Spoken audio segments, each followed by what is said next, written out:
Hey, what's up, guys? JB here. So we're here today with our final installment of this coverage of Final Fantasy V, and this is a unit I think that people were pretty excited about when she was first unveiled, and it's going to be none other than the pirate captain herself, Faris. Now, the artwork here is incredible as always. Definitely, I think one of my favorites to date that I've seen in the game. She's got kind of the pirate chic look going on here. I will say though that after a little bit of early hype about this unit, there really hasn't been all that much talk about her, since, especially over on the JP side. I think at this point, Water could certainly use another great unit to kind of help pull them up to the meta forefront. So let's dive into her kit today and let's see exactly what she brings to the table and see what she can do. So Faris will be joining War of the Visions as a 100 cost water unit. She has base 3-1 movement and she is tagged as a physical attacker that wears hats and cloth. Starting with her TMR, this is her boots, and yes, this is yet another haste TMR that we're getting here. It's another accessory, so pretty much accessible to any unit in the game. And we have been kind of having a push-pull with the TMRs as of late, whether they give haste or whether they give the ability to actually dispel it. So this is another one in line with that. This is going to be a great TMR for folks who maybe missed out on Bradley's TMR, but there is going to be another one coming on a permanent pool unit, and that is going to be on Bronwell. So if you do pass on Faris and maybe you missed some of the others, definitely circle Bronwell on the calendar and grab her TMR. It's a very nice one. Now looking at Faris's stats next, she's really a statistical monster here. She's going to be coming in with a very impressive stat line almost across the board here. Her HP actually going to be in a similar zone to Vega, almost reaching tank-like levels with over 3,900 base HP, which is going to have her as a top 15 value in the game. Her innate value there at just over 5,000 is good for the top 20 as well. She's going to be backing that up with a monster total attack number here as well, with a 403 base and 622 innate, which does have her within the top 10 of all UR units. Looking at her luck value, also quite incredible here. She's coming in with a 196 base luck, which is going to be yet another top 10 stat finish for her.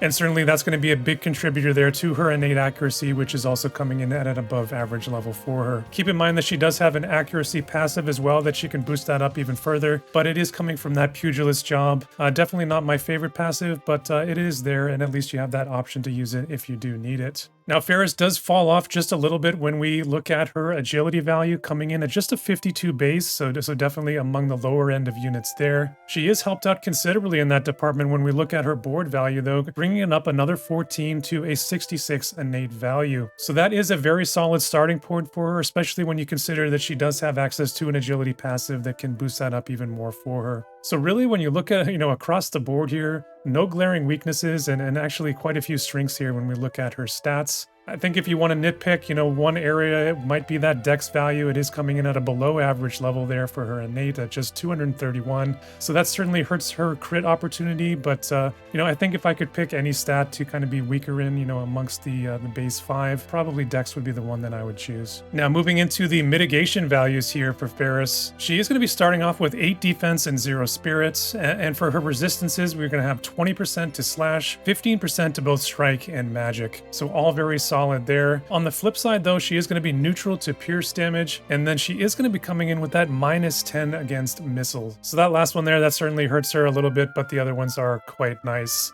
On the ailment front, she's going to be looking at 50% to confuse. So that's going to be great for that counter element matchup against Kefka. She does also have 50% against blind, so of course that's going to be excellent for the Yuffie or Sweetheart Ildira matchup. And then we have that 10% to Berserk. Again, that's going to be great for that fire matchup if you're looking at King Mont and maybe what he can bring to the battle. So across the board here, very nice ailment resistances, especially when you are looking for her as a counter against fire. Now looking now at the mastery ability, Faris is going to get 10% to her attack value, which I did factor into that number above. And then she is getting that 10% to area resist. So always a favorite of mine to have on a unit. You can allow you to stack that area resist up to very high levels if you do bring in some innately. Now, if you do take Faris all the way up to level 140, she's going to get an additional 15% HP. Again, I did factor that into the numbers above. 10% healing power, and then an upgrade to her Job 25 ability, which we will have a closer look at in the skills overview. Now, in terms of reincarnation, she is going to be tagged as that physical frontline attacker. So we're looking at 2400 HP, 180 attack, and some pretty nice accuracy totals are going to be available there if you do invest some scrolls into her. As I've said in the past, I do believe personally that frontline tanks, bruisers, and carry DPS do tend to benefit a little bit more from investing in those scrolls. So Faris certainly could be a good candidate if you are a big fan of this character. All right, guys, looking now at the passives and counter abilities. Very strong passive number 1 here. We're going to have that penetration combo with both slash and defense pen in one. And then we're going to add a significant amount of area resist there at 30%. This bonus, though, it is going to be conditional based on her HP value. So that's only going to be when she is above 70% HP. So she's really only going to be getting benefit there from that area resist, maybe for the first couple hits in battles in most cases, unless, you know, she does have some healing to kind of back her up and help get her topped off. Now, considering the fact that Flagbearer Glaciella did come out a full year before this unit and does have access to a permanent 20% kind of in a passive that is very similar to this one, this is just a little bit disappointing, I think, you know, in light of that, especially when Glaciella later gets that upgraded to 30% to kind of match this one here. I think that this one would have been a lot better if that condition wasn't so strict, maybe if it was like a 50% HP threshold or something along those lines. Despite of that, though, I think the passive is overall still very good, and it's one that you are always going to want to have turned on, you know, just for those penetration values alone. Now, combining there with that first passive, you know, there is some different directions that you can go. You can lean into her bruiser nature with options 2 or 5. You could focus a bit on that accuracy as we talked about with that pugilist passive, which is option number 4, or you could go for that speed and mobility combo, which is going to be that option number 3. Now, in terms of counter abilities here, Faris is going to be getting an all new counter here. This is going to be a straight upgrade to the classic Sword Guard counter. It's going to be coming in with a very high chance to proc off at a 50% base. And when it does trigger, it's going to cut any kind of damage by a flat 20%. So very, very strong mitigation counter here. You will certainly want some reaction block in your kit when you are going up against this unit. So honestly, I can't see any compelling case that you'd want to use any other reaction ability in her kit. This one is excellent. One of the best ones that I've seen come into the game. Very, very solid for this unit. All right, let's take a look at these skills and abilities here next. And as always, we're going to start with her buffs. And Faris here, actually, she's getting 3 of them. And to be honest, usually that is going to be a negative in my book. So let's take a look. Buff 1, this is going to be her party buff. This one gives 20% slash and strike resist to both herself and her allies. So pretty unique there. Not a lot of units have had access to that buffable strike resistance. This is also going to provide her a general dispel on hits. So just like it says, that's going to give her that dispel ability innately on her attacks for the first few turns there in battle. So we've definitely seen how effective that utility can be on a unit like Edward Elric, who does have that same capability. So a very, very nice buff here on this first one for Faris. Now, buff number 2, this is going to be a self buff, 25 slash attack and 25% agility for herself.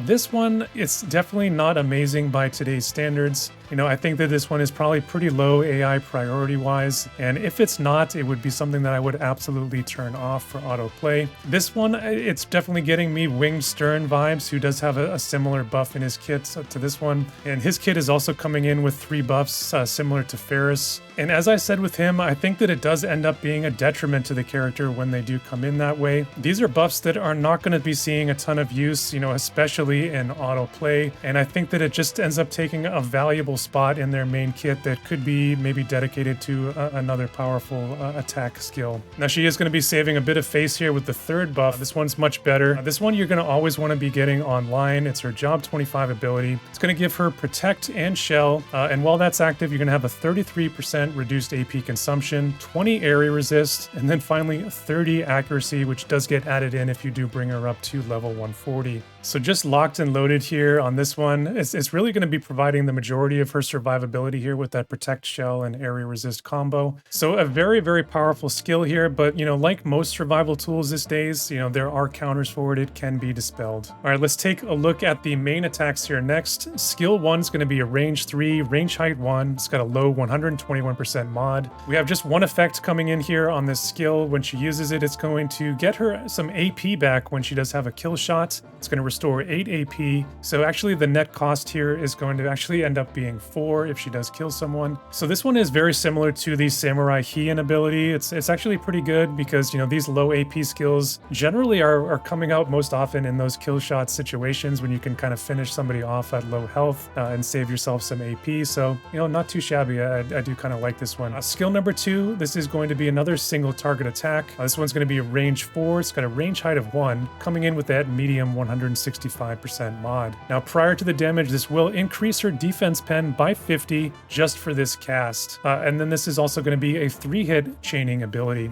So that alone, you know, it's pretty good, you know, by today's standards, you know, pretty solid. I think I would like it a little bit better maybe if that defense pen buff lasted, you know, more than just this ability. But this one actually does have another effect that's going to be coming along with it. It's going to be a new mechanic for War of the Visions. And when she uses this ability, it's actually going to call in Sildra to the field. And Sildra is going to buff your allies within this targeting radius. The buff that it's going to have is going to be 40% attack and magic and 50% reaction block. So I think that is actually pretty cool, and there's a little animation that comes out with Sildra coming out and buffing the party. We haven't seen anything like that before with kind of that mid-fight party buffs that's tied into an attack, so I do like that. I think my only sort of nitpick with the skills, I do wish that the buff happened before the damage was calculated so that you could kind of get some benefit there, especially from that reaction block here from Faris. Now, skill number 3, it's going to be that 3x3 block area of effect that's topping out at a range of up to 5. With a potential range height of 2 there coming in the area of effect. This one's going to be coming in with that large 200% modifier. Again, we are sort of lacking, you know, some major utility here. Just a single effect, which is going to be to increase her hit chance of the skill by 30%. But again, like the previous skill, that is not all. There is more here. Sildra, again, will be summoned to the battlefield, and it will heal the allies for 20% of their HP, as well as restore 10 AP on top of that. The range is going to be somewhat limited there. You can see that below. It's going to be that diamond, you know, pattern around Faris. So I do like this one, you know, quite a bit as well. Just another nitpick here, you know, considering that this is just a 20% flat heal, I would have liked to maybe have seen a little bit better of a healing radius. Still though, you know, this is her best spammable, you know, AoE skill, and she will be looking to use this quite a bit. You know, that healing power that we looked at there in the mastery, you know, will certainly be nice, you know, in combination with this as well. Now again, like I was saying a few minutes ago, because we have that third buff, this is all that she has, you know, in her main kit for attacks, and that is just going to live us here with her limit burst. This one has got a targeted range of 3 with an additional coming in there on that cross AoE. Again, we're going to have that single turn 50 defense pen component, but the post damage effect here is where this one gets really interesting. It's essentially at that point very similar to Sweetheart Ildira's limit burst, just with that smaller targeting radius here. So depending on how the CT is lining up, she's going to be able to cut her enemy's CT bar in half by up to 50, and then it is going to give that CT bonus of 25 back to Faris. So actually a very powerful limit burst here, you know, depending on how the CT is lining up in battle, especially if she can manage to catch a couple of units in there, break their CT, have her turn come back around quicker, and then maybe get a double turn situation. So kind of looking at the kit as a whole here, I think that there is definitely some nice things to like here. I love that dispel on the hits. The limit burst is quite good. And I do actually like that extra Sildra support there that she has on those 2 attacks. I do think though that this kit is, you know, feeling a little bit lacking compared to some of the top flight 100 cost units that we have seen come in this year. I think it especially feels lacking from a damage utility perspective. She has nothing to deal with barriers or protect, no courage or re-raise removal, no ailments, no imperils, and no barrier break. I think is probably the you know, one of the toughest things about this kit here. So certainly some things to keep in mind when you are team building with her. You will want to bring in that utility in a complementary piece for her. So let's take a look at these sub jobs here next. Her main job sub is going to come in with 2 additional attacks. Skill 1 is going to be that range 4 straight line single target attack with a range height of 2, coming in with that medium 165 mod. This one is going to come in with a post damage break of 35 defense. So actually a very solid defense break on this one. It is also going to be a typeless attack, meaning that it will bypass damage resistances of your target. Very nice skill here. I just wish that it was in the main job. I will say though, though that from an AI standpoint, if you were to use this sub job, there probably wouldn't be a ton of cases where she would be prioritizing this one over the 3-hitter in the main job, unless that range height 2 was a factor and was needed. So I think that's really not something that you would be able to count on seeing come out all that often, which is kind of a bummer as well. Now, skill number 2 here, this one is just a range of 1, so very short range here. It does have a range height of 2, which is interesting. Again, this is a 165 mod, so this is essentially just a lore kind of flavor skill here. Nothing that would be all that useful in PvP, as it is just kind of a basic mug steal attack here. Now, the other sub jobs here for Faris, she's going to get Paladin and Pugilist, and while there are a couple of decent skills there in those jobs amongst them,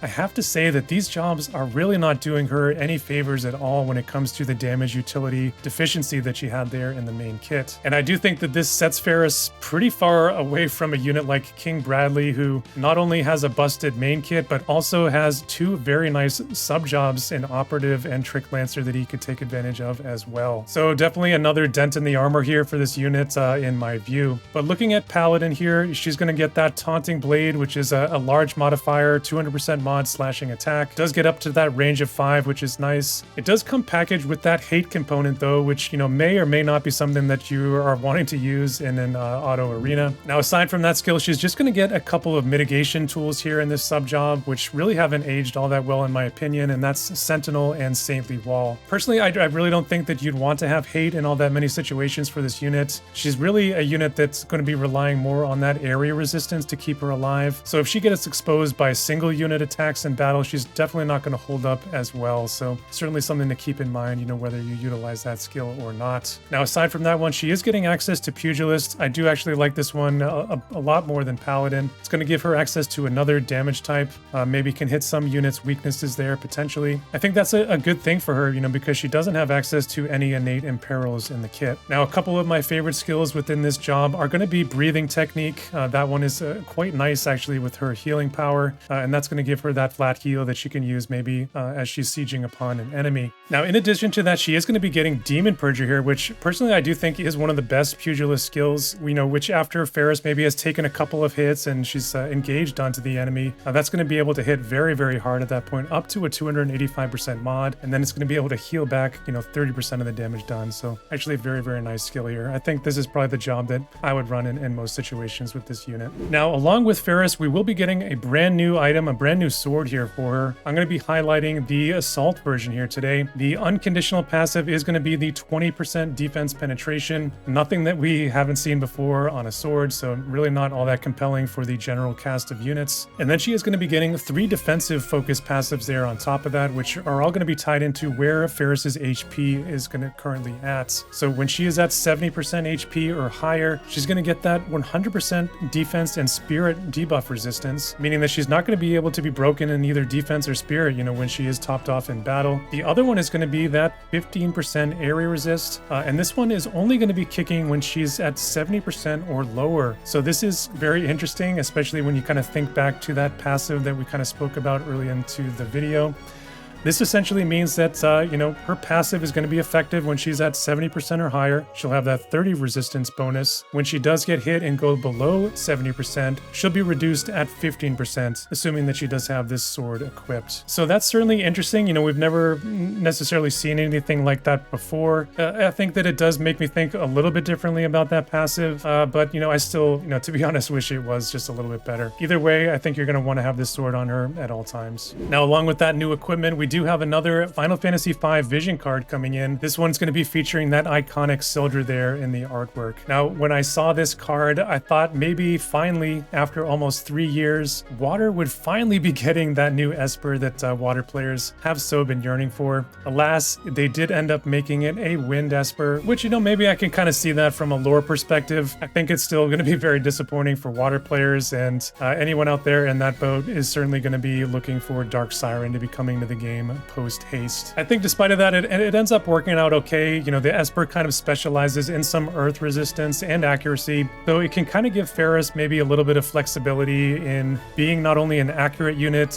kind of going up against fire evade, but also maybe getting some nice tankiness, you know, going up against the earth elements, you know, Dialdo and Bradley specifically. The card itself, I think, is also pretty decent. It's usable by the Sword A group, which is, you know, Faris's group. Also going to be for katanas, ninja blades, and then Staff B, which is the Devout Staff group. Now, notably, this card does pick up 3 agility there in the base stat, which I do always like to see. The Bestowed, again, kind of leaning into that accuracy angle there, again, with the 15 AC, and then just a little bit of area resist there, another 5%. The party effect, I think, is a little bit of a mixed bag here. It's going to come in with 30% crit rate, 12 flat spirit, and then 35% slash res penetration. Now, personally, I really haven't been a huge fan of the defense and spirit flat, you know, stat effects on the cards. They're certainly nice to have as a throw-in, but I do think that Gumi needs to increase their values beyond this 12 and 15 level for them to, you know, really be that great of a bonus overall. And that's just because of the extreme levels of penetrations that are currently in the game, you know, as of today. Speaking of penetration, you know, this one does have that 35% slash res penetration. I do very much like that. You know, a lot of units certainly, you know, you think of the katana group, the sword group can really take nice advantage of that. And that, of course, is going to include Faris here. Remember, she did have that 40% coming in on her main passive there. So along with the Trust Stone and this Vision card, that would have her sitting pretty in a very good position when it comes to slash resistance. Now, speaking of Sword Group A, let's take a closer look at it here in this graphic. By the time that Faris is out in the game, we're going to have access to a whopping 10 different job-based Vision cards for this group, which is very staggering. It's going to actually tie her for the most of any other group in the game in terms of number of cards. And of course, this has been helped out in a major way here on Global with a total of 5 cards now that have been exclusive here on our side of the game. Of course, most recently with that Miranda Vision card that we just got last week. Now, despite all of the cards here, I think that they do remain just a little bit disjointed, you know, in terms of everyday use. You know, there is currently no unit resist card, no agility card. I think that, you know, once those cards are in the game, this group is really looking like it's in an excellent position. So it hasn't been wrapped up quite as neatly with the bow as well as those strike teams.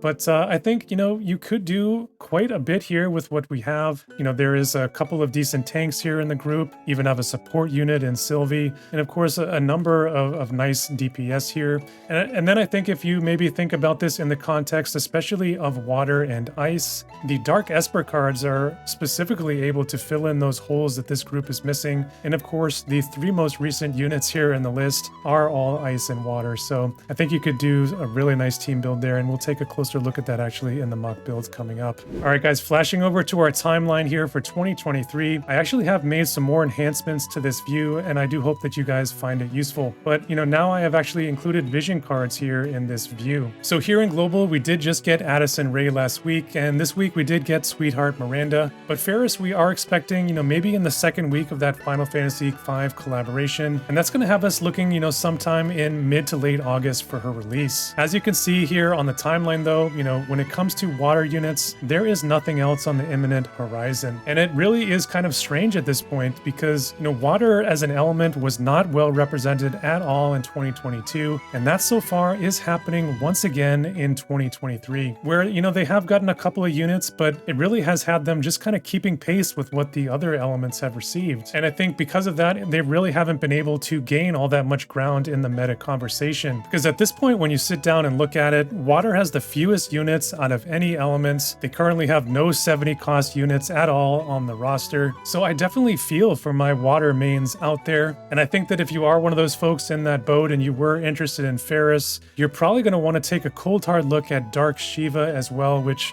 you know, is set to come out a couple of weeks after Faris. And I think you do that just to be able to maximize your investment and try to get the most team building potential that you can get out of this unit to be able to kind of mix her in with those ice teams there as well. And certainly ice has a couple of pretty good units here on the way with both Howlet, who we should be seeing here in Global pretty soon, and then of course the Anniversary Jaden unit, you know, which will be coming in a couple weeks after Faris. All right, guys, so here is a mock build that I've put together for Faris, and you know, as we've kind of talked about in the last few slides, I really did want to dive back into that that ice and water synergy. You know, it was a combination that in the past did work very well with Astrius and Celis and Velis. So here I have kind of a new take on that, and I'm going to be pairing Faris with both Howlet and Regan, which will be the two newest ice units, you know, upon her release in the game. But not only am I going to be tapping into that ice and water Dark Esper synergy that we talked about, but also into that sword group synergy that all three of these units do share. And I think that that combination has the potential to be a very powerful team, you know, with all of the different card bonuses that we can pull in here. Of course, we have no tank here in the group, which certainly, you know, could be an issue in some situations. But the hope here is that the units are innately tanky enough, with the healing coming in from Howlet and his absorb capabilities, along with Faris and her Sildra effect, and Regan with his auto heal back and access to the Monk Chakra ability, that hopefully that's going to be enough for us to get by through the fights. Of course, there's going to be three very competent and powerful damage dealers here to kind of help make up for it. Now, looking into the actual details of the builds, for equipment, we are going to use Faris's sword that we looked at. I think that those conditional passives are just too good to pass up, and you're definitely going to want them. Now, pairing with that, I think the survival vest here is going to be a must. It's going to give us that big boost of 15 unit resist. Since we have no tank here, that's very, very important for our builds. And then lastly, I am going to be pulling in Bradley's TMR here into the build for that haste effect if we have time to use it. Personally, I like the base stats on this one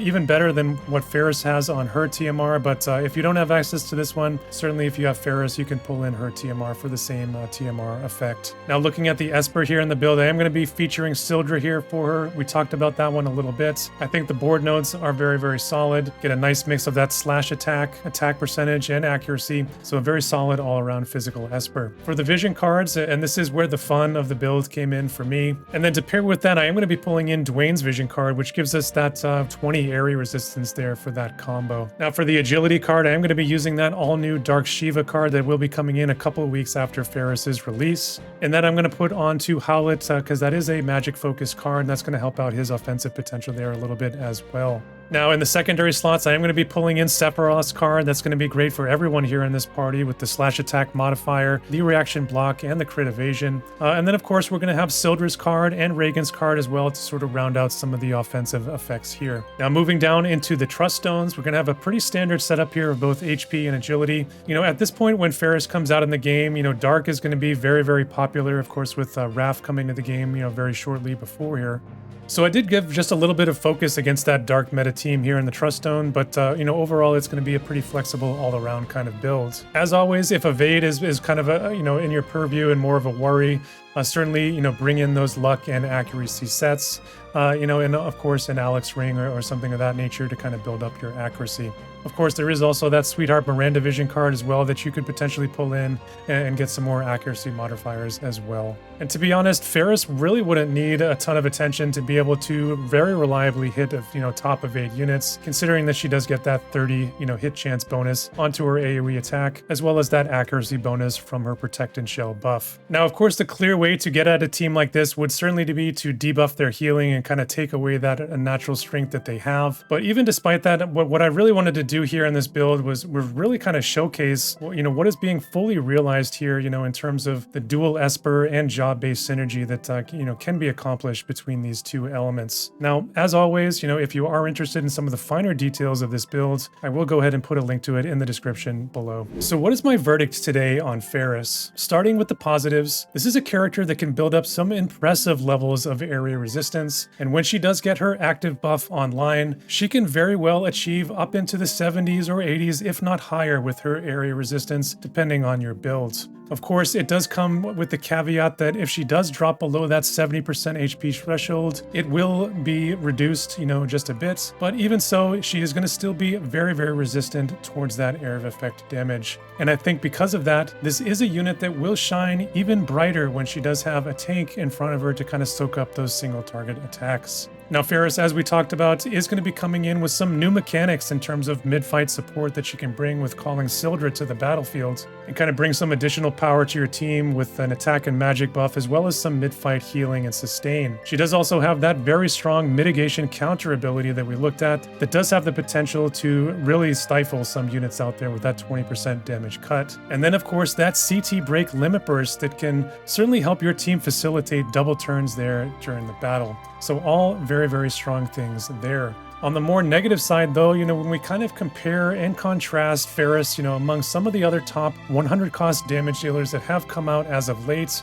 her damage is definitely not going to be quite on that same level, at least from a singular unit perspective in terms of what she brings, because she doesn't innately bring any sort of breaks or imperils or anything like that that can increase her or the team's damage. On top of that, the damage-based utility is almost completely lacking from this unit. No courage or re-raise removal, no way to deal with protect or shell, no way to break barriers, and no options for healing down or shutting off the enemy's counters. And I think that all is going to circle back to the fact that she's only been given 3 main job attacking skills and 2 very self-centric sub-jobs that, unfortunately don't really offer much, to the team as a whole. At the end of the day, despite some of the glaring weaknesses there in the kit that I mentioned, I do think that Faris is a nice complementary addition to the water element and to the sword A weapon group, and I think that she is a solid overall unit, if not just an unexceptional one. And that is because I think we are in an age of the game that, some units that are being released